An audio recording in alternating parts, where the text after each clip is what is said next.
풀리지 않는 만성적인 문제를 푸는 길, 풀리지 않는 만성적인 문제를 푸는 길이라는 제목으로 하나님 말씀 증거하도록 하겠습니다. 사람들은 현재 상황이 변화되기를 원합니다. 그래서 상황이 변화되기를 원해서 더 좋은 직장 갖기를 원하고, 더 좋은 자동차 갖기를 원하고, 더 좋은 휴대폰 갖기를 원하고, 뭐 아이폰 6, 뭐 플러스 이런 거 원합니다. 더 좋은 교재권 원합니다.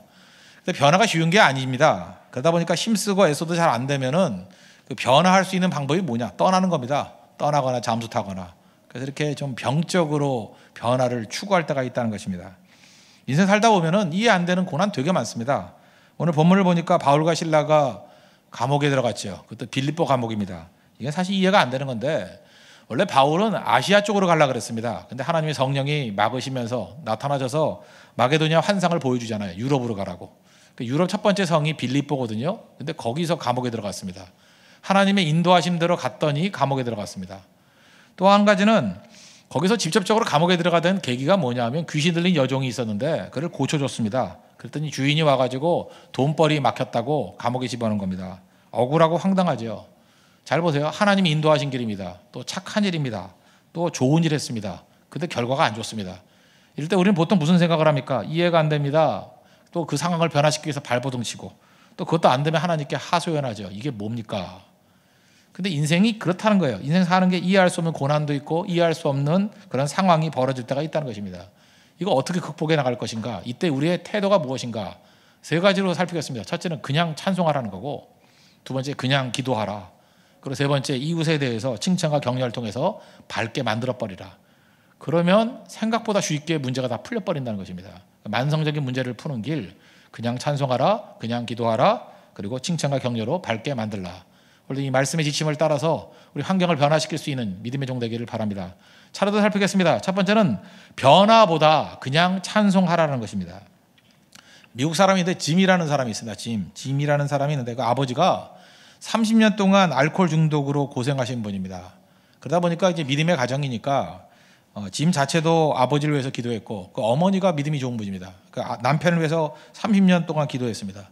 또 짐의 아내, 그러니까 며느리죠. 며느리도 간절히 기도했습니다. 어떤 때는 작정 기도하고요, 어떤 때는 금식 기도도 하고. 그런데도 변화되지 않습니다. 여러분, 어떤 것을 놓고 계속 기도했는데 변화되지 않으면 사람이 좀 지치게 돼 있습니다. 이 가정도 약간 좀 지치는 부분이 있었다라는 거예요. 근데 어느 순간 하나님 말씀을 듣다가 데살로니가전서 5장 16절부터 18절의 말씀을 듣고 설교를 듣고 굉장히 큰 은혜를 받았대요. 항상 기뻐하라, 쉬지 말고 기도하라, 범사에 감사하라. 참 묘합니다. 성령께서 항상 듣는 말씀 같이 보이는데 어느 순간인가 내 마음에 확 와닿을 때가 있어요. 성령께서 마음을 열어주실 때거든요. 이 말씀의 은혜를 받았답니다. 그리고 결심했대요. 그냥 감사하고 그냥 찬송하자. 이제 곰곰이 생각해 보니까 자기가 아버지를 위해서, 아버지의 변화를 위해서 기도했던 적은 굉장히 많고, 아버지의 변화를 놓고 이게 발버둥 쳤을 때는 많았지만, 그 아버지를 주신 하나님께 대해 감사가 없었고, 그냥 아버지 자체에 대한 감사가 없었다는 거예요. 그래서 하나님 앞에 감사 기도를 드렸답니다. 그 아버지도 같이 계실 때였죠. 곰곰이 생각해 감사할 일이 많더라는 거예요. 아버지가 어렸을 때부터 놀아주신 거 참 감사합니다. 그 알코올 중독자니까 별로 할 일이 없잖아요. 그러니까 시간이 많기 때문에 많이 놀아줬다는 거예요. 곰곰이 생각하니까 아버지가 알코올 중독 때문에 일도 잘 못하니까 놀아줄 시간이 많아서 되게 참 감사한 일이다. 그렇게 표현을 했답니다. 또 하나, 술을 자주 마시니까 아버지가 숨기는 일이 없대요. 술 마시면 다 말해버리니까. 그러다 보니까 사춘기 때 부모님하고 이렇게 아버지하고 의사소통이 단절되는 그런 게 없었대요. 너무 확실한 의사소통이 됐다는 거예요. 그죠? 아버지가 무엇을 원하는지, 무슨 분노를 갖고 있는지 명확히 알더라는 거예요. 그것도 반복적으로. 잊어버린 말 하면 또 얘기하고 또 얘기하고 하니까. 그래서 적어도 우리 가정은 의사소통만은 확실하다. 그래서 감사했답니다. 또 아버지가 알코올 중독이긴 하지만 그 합병증이 있어야 되는데 이상하게 다른 병은 없더라는 거예요. 그죠? 하도 술을 많이 먹어서 그런지 그게 독해가지고 다 딴 병들이 죽었는지, 하여튼 알코올 중독 외에는 병도 없고 건강하시다는 거예요. 그래서 참 감사하다. 또 술 마시면 주사가 심한 사람들이 있지 않습니까? 그런데 그 아버지는 그냥 마시고 난 다음에 조용히 쓰러져서 주무신대요. 그래서 뒤치다거리 할 게 없어서 감사하다. 감사했대요. 또 하나, 그 아버지가 정신 들고 난 다음에는 미안하잖아요. 그래서 정신 들었을 때는, 술 취하지 않았을 때는 정말 다정다감한 아버지인 것 참 감사하다. 그리고 마지막으로 감사했던 건 뭐냐 하면, 아버지는 교회 안 다니시지만 어머니하고 자녀들이 교회 다니는 거 반대한 적이 없대요. 그거 참 특이하죠? 한 번도 가지 말라 그렇게 말씀한 적이 없대요. 그래서 그런 아버지 참 감사하다. 이렇게 쭉 감사를 얘기를 하니까 자기 자신이 새로운 전율과 소망이 생기더라는 거예요. 막 몸이 떨리면서 소망이 생기더라는 거예요. 그러고 난 다음에 아버지도 그걸 이제 간접적으로 들었습니다. 그날 저녁인데 아버지가 차를 마시면서 그러더라는 거예요. 그 아버지가 처음으로 교회에 대해서 이야기하기 시작하더라는 것입니다. 처음에는 외곽부터 때립니다. 어제 저녁에 내가 뉴스를 봤는데 마약 중독자가 약을 끊었다 그러더라. 근데 그 약을 끊었다는 것이 일시적인 현상이냐 아니면 영구적인 현상이냐, 이렇게 뭐 뚱딴지 같은 질문을 하더라는 거예요. 그건 아마 뭐 영구적인 것이 될 수도 있고 일시적인 것이 될 수도 있습니다. 뭐 이렇게 애매하게 대답했습니다. 그 다음에 또 묻더라는 거예요. 그럼 나 같은 알코올 중독도 회복될 수 있니? 뭐 얘기가 달라지죠? 물론 될 수 있습니다. 아버지가 한 걸음 더 나가더라는 거예요. 내가 교회 가면 도움 받을 수 있겠니? 당장 믿은 건 아니지만 몇 달 이후에 아버지가 결국 영접하셨습니다. 교회도 다니시고. 그때 이 짐이 이렇게 얘기합니다. 30년 동안 아버지의 변화를 위해서 기도하고 또 기도했다는 거예요. 근데 변화 없었다는 것입니다. 근데 단 하루 하나님께 아버지에 대해서 감사하고 찬송했더니 아버지가 변화되더라. 그냥 찬송한다는 게 얼마나 능력이 있는지 그걸 보여주는 메시지라는 것입니다. 우리가 찬송하고 감사한다는 건 뭔지 아십니까? 내 몸에 힘을 빼는 거예요. 내 어떤 집착을 내려놓는 겁니다. 그런 얘기 들어봤죠? 어떤 자동차가 지나가다가 조그만 틈에 바퀴가 콱 끼었답니다. 내려서 밀어도 안 빠지더라는 거예요. 뭐 커다란 기중기 갖다 놓고 빼려고 그래도 잘 안 빠지더라는 것입니다. 근데 그 지나가던 아이가 그러더라는 거예요. 타이어에 바람 빼면 빠지는데. 너무 상식적인 얘기죠. 바람 뺐더니 쑥 빠져버리더라는 거예요. 다시 바람 넣으면 되잖아요. 그 펌프 해가지고 바람 넣는 거 뭐 돈 듭니까? 쉬운 일인데 당신 그걸 모르는 거예요. 빼야 된다라는 일념에 힘 주니까 안 빠지더라는 것입니다. 내려놓으니까 빠지더라는 거예요. 우리 인생 가운데 마찬가지입니다. 변화. 그럴 때는 해결이 안 돼요. 그래서 내려놓고 그냥 감사하고 그냥 찬송하니까 해결되는 일이 있더라는 것입니다. 지금 바울과 실라가 그랬죠. 25절 보십시오. 한밤중에 바울과 실라가 기도하고 하나님을 찬송하매 주의 소들이 듣더라. 그냥 찬송했습니다. 이때 바울과 실라가 뭐 다 이해했겠습니까? 뭐 납득이 됐겠습니까? 왜 그렇습니까? 하나님 인도하신 길이잖아요. 억울합니다. 그런 것도 있을 건데 한마디도 없이 그냥 찬송했습니다. 그랬더니 어떤 일이 벌어져요? 문제가 해결되잖아요. 인간은 창조자가 아닙니다. 우리는 피조물이에요. 창조주가 아니라 피조물이다. 이거 무슨 뜻인지 아십니까? 우리는 어떤 가치도 만들어낼 수 없다. 그것을 뜻합니다. 피조물은 받아들이는 존재예요. 받아들인다. 그래서 성경은 비유로 인간을 그릇이다라고 표현합니다. 그릇은 그릇 자체가 의미가 있는 게 아니잖아요. 담는 거잖아요. 받아들이는 거. 그래서 수용성이 중요한 것이고 성경은 이것을 영접이라고 해요. 영접. 요한복음 1장 12절 보니까 영접하는 자고 그 이름을 믿는 자들에게는, 영접하는 자와 동료가 뭐예요? 믿는 자. 믿는 게 뭡니까? 잘 영접하는 거예요. 영접하는 자. 하나님의 자녀가 되는 권세를 주었다. 그래서 여러분이 믿음이 성장하면 영접을 잘합니다. 이렇게 잘 받아들인다는 거예요. 어떤 때는 상황을 받아들여야 되고요. 어떤 때는 고난을 받아들여야 되고. 지금 바울과 실라 보십시오. 상황을 받아들이잖아요. 고난을 받아들이잖아요. 거절 안 하잖아요. 왜 그렇죠? 합력하여 선을 이루시는 하나님의 뜻을 믿기 때문에 그래요. 이건 최종 승리가 있다. 내가 이해 못하는 뭔가 있다. 그러니까 거기서 곰곰이 생각해서 뭐 할 겁니까? 그냥 찬송하고 감사하는 거죠. 그냥 찬송했습니다. 그게 영접이에요. 영접. 우리 인생 가운데 상황도 영접해야 되고 고난도 영접해야 되고 또 중요한 거 유머 같은 것도 영접해야 돼요. 그래서 이렇게 건강한 사람들은 유머도 영접을 잘하는 사람입니다. 아무리 재밌는 얘기를 해도 죽어도 안 웃는 사람 있죠. 그죠? 거절의 영이 역사하기 때문에 그래요. 영접하면은요 이게 다 구원받습니다. 그거 구원 못 받는 거예요. 뭐 영적인 구원 그런 게 아니고 생활의 구원을 못 받는 것 같아요. 참 인생이 불행하게 사는 것 같아요. 그래서 유머를 영접하는 거 샘플 한번 들어볼까요? 애완견을 키우는 사람 많죠. 요즘에 애완견을 키우는 사람, 우리 집도 애완견을 키웁니다. 하늘이라고 키우는데 돈이 많이 듭니다. 제가 머리 하는 데는 12,000원밖에 안 받습니다. 아시죠? 이유를 뭐 할 게 별로 없기 때문에. 그래서 12,000원밖에 안 받는데 이 개 미용하는데 이 이발하는 데는 25,000원을 받습니다. 2배도 더 받아요. 2배 플러스 1,000원. 그렇게 많이 받습니다. 개 사료가 꽤 비쌉니다. 그죠? 뭐 개 사료도 수준이 많아요. 뭐 유기농을 원료로 한 개 사료가 있습니다. 개 사료에도 그 앞에 프리미엄이 붙어요. 프리미엄 개 사료 이런 게 있습니다. 뭐 동물병원 아저씨가 입에 침이 마르도록 얘기합니다. 이 개 사료 좋다고. 그죠? 너무 좋은 거라고. 하도 자랑을 하니까 제가 물어봤어요. 그죠? 사람이 먹어도 됩니까? 그랬더니 사람은 먹으면 안 된대요. 그래서 이상하잖아요. 유기농에 올가닉으로 만들었대요. 올가닉으로. 비료 안 했대요. 그죠? 유기농에 청정 원래 위생적으로 만들었는데 왜 안 됩니까? 그랬더니 너무 비싸서 안 된대요. 예. 영접을 안 하는 분은 안 웃는 거예요. 그죠? 그러니까 이 정도 강도에 이게 받아들일 수 있다는 건 뭐예요? 이런 얘기. 제가 얼마 전에도 이 유머를 그냥 몇 명 모였을 때 했더니 안 웃어요. 이 강팍한 자들, 그죠? 정말 강팍하지 않아요? 사람이 이렇게 따라가 줘가지고 그냥 마음을 열고 그냥 웃을 수 있는 얘기구나 하고 받아들이면 이제 구원 받는데, 그죠? 약한 자들이 이런 걸 거절하면서 그러니까 믿음이 안 자라요. 믿음이. 삶도 안 풀리고.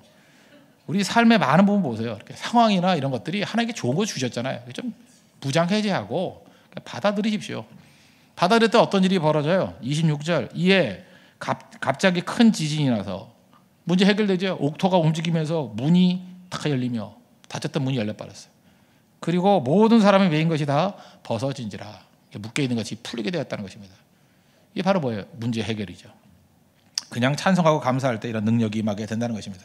여러분 삶 가운데 곰곰이 생각하고 고민하지 말고 그냥 찬송하십시오.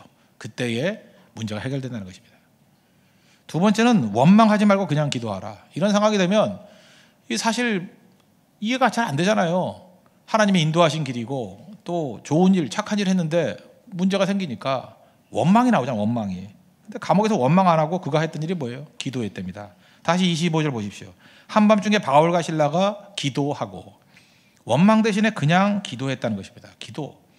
성경을 보면요, 하나님이 싫어하는 것들이 몇 가지 있는데, 제가 보니까 랭킹 1등, 2등을 삼는다 그러면 제일 싫어하는 건 교만이에요. 교만은 마귀의 죄니까. 교만은 하나님 자리에 올라가는 거 아니에요. 교만이 제일 싫어하는 것 같고, 또 하나는 원망입니다. 그래서 성경을 보면 교만한 자는 다 망했고요, 원망하는 자도 다 망했어요. 다 죽었어요. 이스라엘 백성들이 광야에서 왜 다 죽었죠? 여호수아 갈렙 빼놓고 다 죽은 이유가 무엇입니까? 원망하다가 죽었대요. 원망하다가. 그래서 우리가 꼭 피해야 될 게 뭐냐면 교만하면 안 되고요, 또 하나 절대로 원망해서는 안 돼요. 입술의 범죄죠. 원망하면 무너진다는 것입니다. 왜 그럴까 생각하니까 원망의 그 시각과 기도의 시각이 다르기 때문에 그래요. 우리 자동차를 운전할 때 보면은 그 R이라고 있죠. R, 리어. 후진기어죠. 후진기어에 넣으면은 차가 뒤로 갑니다. 반면에 D, 드라이브에 집어넣으면 차가 앞으로 가죠. 마찬가지로 원망은 후진기어예요. 그리고 기도는 전진기어라고. 왜냐? 원망의 시스템 자체가 뒤를 돌아보는 거 아닙니까? 원망을 미래를 놓고 원망하는 사람이 어디 있어요? 아, 내일이 힘들 거야. 그래서 원망하는 사람 누가 있어요? 내일 뭐 알아요? 아, 내일 비가 올 거야. 그래서 원망하는 사람 누가 있어요? 무슨 기상대 직원이에요? 우리가 어떻게 알아요? 원망은 미래를 놓고 원망하는 경우는 없어요. 다 과거라고요. 돌아왔던 일들, 왜 그랬을까? 그때 그 사람 때문에 그 일만 아니었으면 그때 도와주질 않아서 이런 식으로 원망은 다 과거라고요. 그래서 원망을 많이 하는 사람의 그 멘탈리티는 다 과거지향적입니다. 그래서 과거에 매여 있는 사람들은 결국은 할 거는 원망밖에 없어요. 원망이라는 것입니다. 그런데 원망은 결국 그래서 뒤로 가게 돼 있어요. 후진하게 돼 있다고. 반면에 기도하는 사람의 특징이 무엇입니까? 기도는 전진이죠. 왜요? 기도 자체가 미래니까. 과거 놓고 기도할 게 뭐가 있어요? 그저께 놓고 기도하는 사람이 누가 있어요? 이제 이루어질 일들 놓고 기도하죠. 미래를 놓고 기도하죠. 하나님은 미래를 놓고 기도하는 걸 좋아하시고 약속을 놓고 기도하는 걸 너무 좋아하시는 것 같아요. 하나님은 그래서 기도하시는 분이고 기도를 받으시는 분이고 미래지향적인 분이에요.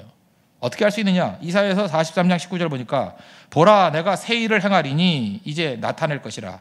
너희가 그것을 알지 못하느냐? 반드시 내가 광야의 길을 사막에 강을 내리니. 하나님은 새 일을 행하신답니다. 미래잖아요. 미래, 새 일이니까. 그리고 광야는 길도 없잖아요. 거기에 길을 낸대요. 사막에 메마른 곳 아닙니까? 거기에 강을 낸대요. 그게 무슨 얘기예요? 창조적이라는 거죠. 크리에이티브. 창조적인 게 하나님께 있다는 거예요. 그래서 기도하는 사람은요, 기도를 많이 하면 주의 성령께서 도와주신다. 물론 그것도 있어요. 근데 중요한 건 뭐냐 하면 그의 시각이 창조적이 된다는 거예요. 그리고 전진하게 된다는 것입니다. 미래지향적이 된다는 거예요. 우리 모든 구조가 다 앞을 향해서 나가게 돼 있지 않습니까? 자동차도 앞으로 가게 돼 있고, 배도 앞으로, 비행기도 앞으로. 비행기는요, 하다못해 아예 후진 기어가 없습니다. 그거 아시죠? 비행기는 그거 가볍게 만들어야 되니까 후진 기어를 만들지 않아요. 그래서 혹시 뒤로 갈 일이 있다 그러면, 물론 긴급한 상황에서는 그 제트 엔진을 갖다가 이렇게 거꾸로 돌리면 됩니다. 그러면 바람에 의해서 가는 거예요. 바람 때문에. 그러나 바퀴의 기어는 없어요. 그래서 여러분들 그 비행기 그 공항 같은 데 보면 여러분 다 타고 난 다음에 어떤 조그만 차가, 그 토잉카가 와서 끌고 가죠. 뒤로 끌고 가서 앞으로 놓고 난 다음에 그 다음에 비행기 엔진으로 가는 거예요. 그 뒤로 가는 게 없다고요. 전 세계에서 하여튼 보면 뒤로 가는 건 한강에서 운동하는 아줌마밖에 없어요. 뒤로 가는 아줌마들. 그죠? 그 뒤로 걷는 게 몸에 좋다라는 이상한 얘기를 듣고 난 다음에 뒤로 걸으면 몸에 좋을 수도 있어요. 건강에 좋을 수도 있어요. 근데 사고로 죽어요. 내가 그렇게 해서 그 자전거에 부딪혀서 쓰러져서 실려가는 아줌마들 내가 여러 번 봤다고요. 그건 하나님의 그 법칙에 역행하는 거예요. 누가 뒤로 걸으래요? 뒤로. 앞으로 걸어야 됩니다. 앞으로. 눈도 앞에 있잖아요. 눈이 뒤에 있어요? 코가 뒤에 있으면 좋겠죠. 수영할 때 얼마나 편해요. 저는 숨을 못 쉬는데 코가 위에 있으면 둥둥 떠가지고 그냥 머리 쳐박고 있으면 그냥 숨 쉬고 좋겠죠. 그렇잖아요. 코 풀 때도 남 안 볼 때 슬쩍 풀면 되잖아요. 위에서. 얼마나 좋아요. 근데 다 앞에 있어요. 앞에. 이마도 앞에 있고 손발 다 앞으로 가게 돼 있다는 것입니다. 그게 미래죠. 미래. 그래서 여러분들이 기도하는 사람이 되면 여러분 체질이 변화가 돼요. 미래지향적인 사람이 돼버리고요. 기도는 무조건 앞으로 가는 거예요. 원망하면 뒤로 가요. 원망은 다 과거지향적인 거예요. 기도하면 앞으로 간다니까. 기도하면 창조적이 돼요. 창조적. 창이 이렇게 생긴다니까요. 광야에 길 없잖아요. 거기 길을 만들어내요. 이게 창의적 아니에요? 사막에 메마름 가운데 강이 없어요. 거기 강이 흐른다고요. 그래서 기도를 배워야 됩니다. 그래서 답답한 이해 못하는 상황이 될 때는 그냥 기도하십시오. 저도 들은 얘기인데 어떤 그 회사에 신입사원들 모아놓고 뭐 큰 회사는 아니었던 것 같아요. 룸에 한 4, 50명 모였답니다. 그리고 과제를 하나 줬다는 거예요. 강사가 종이를 한 장씩 나눠주면서 여기서 여러분들 종이 비행기를 만드십시오. 그래서 가장 멀리 가는 사람, 비행기가 가장 멀리 가는 사람에게 상을 주겠습니다. 뭐 이런 과제였다는 거예요. 그런데 사람들마다 이제 비행기를 접어가지고 어떤 사람은 날렵하게 접고 어떤 사람은 좀 날개를 크게 접고 뭐 여러 가지 방법이 있을 거 아니에요. 근데 종이 비행기 날려봤지만 그게 많이 날아갑니까? 뭐 던졌더니 잘 날아갔지 보이는데 실험을 안 해보니까 그냥 추락하는 것도 있고 벽에 부딪히는 것도 있고 천장에 부딪혔다가 또 떨어지는 것도 있고 생각보다 멀리 못 가더라는 거예요. 근데 한 명의 신입사원이 가만히 있더니만 갑자기 종이를 막 구겨가지고 뭐 야구공같이 만들어낸 거예요. 막 구겨가지고 그리고 휙 집어던졌더니 뒤에 있는 벽에 맞더래요. 그러면서 한마디 하더라는 거예요. 종이 비행기가 꼭 비행기처럼 보여야 할 이유가 있습니까? 그러더라는 거예요. 맞죠? 종이로 만든 게 지금 동력도 없는데 그게 왜 비행기같이 생겨야 돼요? 종이 비행기인데요. 많이 날아가면 되는 거지. 동력은 내 팔 아니야. 그죠? 저항 없는 게 최고죠. 뚫뚫뚫 말아서 던졌더니 제일 멀리 날아가더라. 창의적인 거죠. 우리는 지금 과거에 매여 있어요. 비행기를 봤다라는 것이 우리를 묶고 있다고. 그러니까 비행기 모양을 잠깐 만들려고 그래. 그거는 그냥 모든 설계도에 의해서 완성됐을 때 비행기 모양이 잘 날아가는 거지. 종이로는 안 돼요. 종이로는 뚫뚫 말아서 던지는 거. 거기다 또 물에 또 칠해가지고 던지면 제일 멀리 날아가죠. 바로 이런 생각을 하게 만드는 게 기도하는 백성들이라는 것입니다. 지금 바울이 가는 길들 보십시오. 한 번도 했던 일 없어요. 감옥에 갇혔을 때 나오는 방법, 이렇게 막 지진이 나가지고 문 열려서 나오는 길을 봤어요? 하나님께서 원하시는 건 기도하는 백성들에게 이 길을 보여주길 원한다는 거예요. 이 시대에 과거의 매뉴얼을 갖고 풀 수 없는 어마어마하게 많은 문제들이 있습니다. 뭐 시대가 급변한다 그러죠. 이때 여러분들이 왜 기도가 필요한지 아십니까? 기도해야 미래지향적이 돼요. 기도가 사라지면 청년이라 할지라도 밤낮 과거에 매여 있습니다. 그리고 전혀 창의적이지 않습니다. 밤낮 남 하는 거 카피하고 있어요. 카피는 힘이 없습니다. 오리지널의 힘이 있어요. 크리에이티브의 힘이 있어요. 기도하는 백성들에게 이것이 임하게 된다는 것입니다. 여러분 기도를 통해서 새로운 길을 열어갈 수 있는 믿음의 종 되기를 바랍니다. 이렇게 그냥 기도했더니 어떤 일이 벌어져요. 26절 다시 보세요. 큰 지진이 나서 옥토가 움직이고 문이 다 열리며, 여러분이 기도할 때 여러분 앞에 장애같이 막혀있던 문들이 다 열리게 될 것입니다. 그리고 매인 것들이 다 벗어진지라. 묶여있던 모든 것들이 다 풀어줄 사명이 있습니다. 풀어줄 사명. 기도하는 백성들에게 이런 능력이 임하게 된다는 것입니다. 그냥 기도하고 그냥 찬송하십시오. 다 열리게 될 것입니다. 그럼 마지막 세 번째는 주변 사람들을 칭찬과 격려로 밝게 하라는 것입니다. 여기 간수가 와보니까 문이 열려 있어요. 도망친 줄 알고 자살하려고 그랬습니다. 자살. 그랬더니 바울과 실라가 우리 여기 있다, 죽지 마라 그랬다는 거예요. 그리고 복음 증거하죠. 30절과 31절. 그들을 데리고 나가 이르되 선생들이여 내가 어떻게 하여야 구원을 받으리까. 그 유명한 말씀, 주 예수를 믿으라. 그리하면 너와 내 집이 구원을 받으리라. 그리고 집에 초대해가지고 잘 먹이고 그 다음에 온 가족들이 세례받고 예수님 영접하게 되었다. 그럴 때 격려, 칭찬, 축하해줬다 그런 얘기죠. 성령께서 우리 가운데 임하게 되면 특징이 있습니다. 두 가지 특징이 있는데 제일 큰 특징이에요. 조이, 기쁨이 임하게 되고, 또 한 가지는 이웃이 생각납니다. 아더스. 항상 이웃에 대한 시각이 활짝 열린다는 거죠. 이웃을 보게 만드는 눈이 있다는 거예요. 예수의 영인 성령이 임하게 되면 이웃을 바라보고 그저 이렇게 격려하고 칭찬하고 밝아집니다. 그래서 기쁨과 이웃이 손을 잡아요. 변화가 된다는 것입니다. 바로 이런 능력이 나타나는 거죠. 그래서 특징이 뭐냐? 제가 말씀드렸죠. 지식이라는 것은 분석이고 지혜는 종합이라고. 그래서 악한 마귀가 우리를 넘어뜨릴 때 쓰는 방법 중에 하나가 뭐냐? 지식으로 넘어뜨립니다. 뭐 이것저것 툭툭툭 던져가지고 자기가 원하는 대로 이렇게 끌고 가버려요. 논리적으로. 논리가 그거 무서운 겁니다. 자기가 의도한 대로 끌고 가는 거예요. 그래서 별 생각 없는 사람은 생각을 더 많이 한 사람의 논리에 빨려 들어가게 돼 있어요. 반드시 맞는 거 아니거든요. 지혜는 뭐냐? 종합하는 거예요. 그래서 더 중요한 건 뭐냐면 척보만 하는 거예요. 저거 이상해. 그게 이상한 거예요. 지혜로운 사람은 뭘 보냐 하면 이걸 보면 됩니다. 그 사람이 밝으냐? 그러면 진짜예요. 어두우냐? 그럼 가짜고. 또 하나 그 사람이 무슨 말을 하든 간에 살리는 거냐? 그러면 진짜고. 죽이는 거냐? 그러면 마귀로부터 온 거예요. 그러니까 이렇게 종합적으로 볼 줄 알아야 돼요. 그래서 지혜로운 사람이 돼야 됩니다. 지식의 사람이 아니라. 지식은 교만하게 만들어요. 지혜가 중요하다. 전체를 볼 줄 아는 게 중요하다는 거예요. 근데 마귀는 항상 이러죠. 뭐 이분법적으로 접근해요. 이거냐 저거냐. 한번 그 토론회에서 이런 일이 있었다 그러죠. 이렇게 뭐 급하게 막 말하고 막 몰아붙이는 그런 그 토론하는 사람 있지 않습니까? 어떤 교수님인데 뭐 상대를 향해서 얘기할 때 뭐 설명하려고 그러면 말 딱 가로막으면서 예 아니오로 대답하시오 이러더라는 거예요. 예 아니오. 뭐 말하려고 하면 말 기회도 안 주고 예 아니오로 대답하라고. 여러분 세상에서 예와 아니오로만 대답할 수 있습니까? 너무 답답해가지고 내가 한마디만 하겠다고. 내가 교수님한테 질문할 테니까 예와 아니오로만 대답해보라고. 교수님은 요즘도 사모님을 때리십니까? 그랬다는 거예요. 교수님은 요즘도 사모님을 때리십니까? 예 그러면 때리는 거고 아니요 그러면 옛날에 때린 거잖아요. 그때 설명하려고 했더니 아니 예와 아니오로 대답하라고. 말 못하는 거죠. 예와 아니오로 대답할 수 없는 것들이 너무너무 많습니다. 그러니까 잘 생각해야 돼요. 많이 생각한 사람이 디자인해가지고 우리를 끌고 가는 거 그 속는 게 바보죠.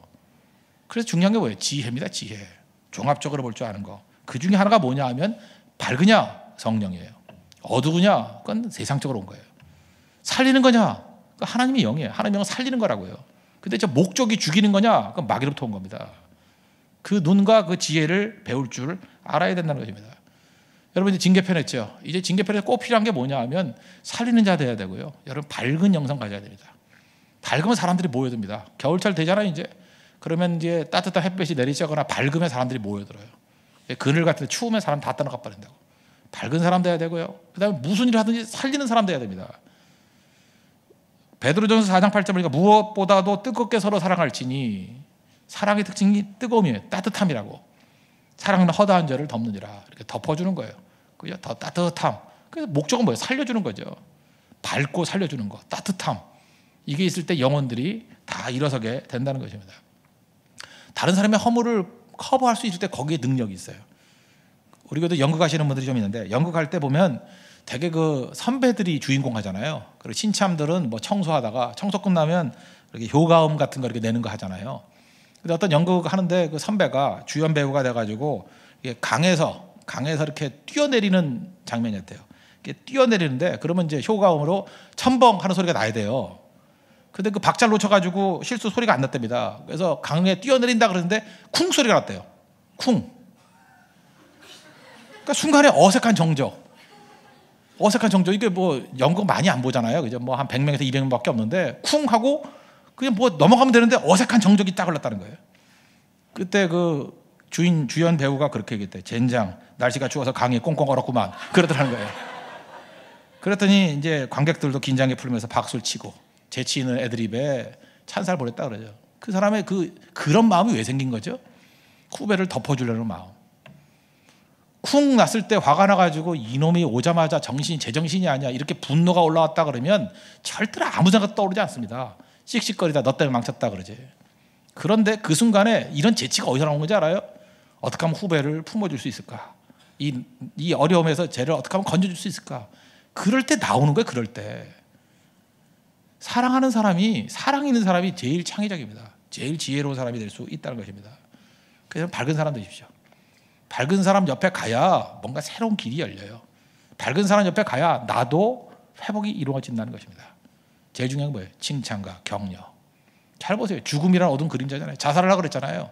근데 바울과 실라를 만나니까 이 사람이 언제 죽으려는 사람입니까? 예수님 영접하고 온 가족이 파티하잖아요. 잔치를 벌이잖아요. 이게 능력이라는 것입니다.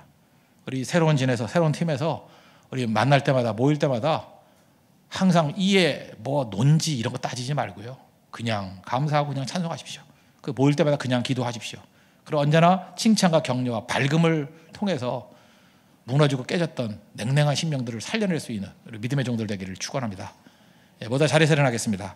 달람 예수 찬양하겠습니다. 우리 말레이시아 찬양인데 우리는 주 안에서 하나라는 뜻입니다. 우리 율동하며 찬양하겠습니다. 예수 안에 우리는 한 가족.